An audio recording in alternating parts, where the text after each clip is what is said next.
Hello, I'm Mary Laffey with the Celtic Academy of Irish Dance, and we are doing a little bit of an instructional video on our hard shoes that we use in Irish dance today. And then at the very end, we'll have some of the dancers do a little performance that we filmed a few days ago in downtown Dayton.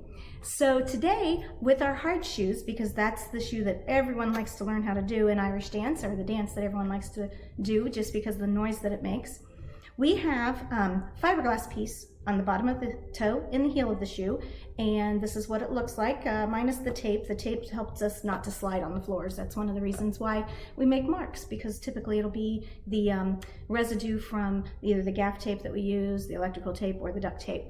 Sometimes it is just marks from the fiberglass, because that will leave like a white streak. So the fiberglass is there on the toe and on the heel of the shoe, and that's what makes the beats, or the tips and the trebles as we call them in Irish dance. And it's very hard to learn how to control the shoe because it is heavy.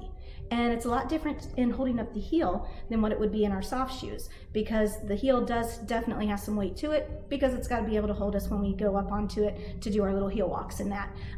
Just like the toe piece, it's nice and built up here in the front for when we go up and do our toe walks, our toe stands, or point in ballet, toe points in ballet. So the hard shoes, before they had the fiberglass piece on the toe and the heel, they had nails driven into them. So here's an old pair that has the nails driven into the toes and the heels of the shoe. So those definitely made some damage to the floors when we would definitely go out and do our performances and things like that, especially on a wooden floor. They would make gouges in the wood, but this is the very first type of hard shoe that they ever had, and that was the type of tips and heels that they had. So imagine the cobblers putting all of that in back in the early 1800s and 1700s and when they came out. So the hard shoes definitely are the most popular dance in Irish dance, because you can do a lot more with it, make a lot more noise, a lot of bangs. The kids, that's the first thing they want to learn when they come into Irish dance, but unfortunately you have to learn the soft shoe first, because you have to know how to do the basic movements in order to do the hard shoes, because we also use our basic skips and sevens and jumps in our hard shoes as well as our soft shoes. So that's a little bit of the history on the hard shoes. Hi, I'm Mary Laffey with the Celtic Academy of Irish Dance. Thank you for joining us in Art in the City Online.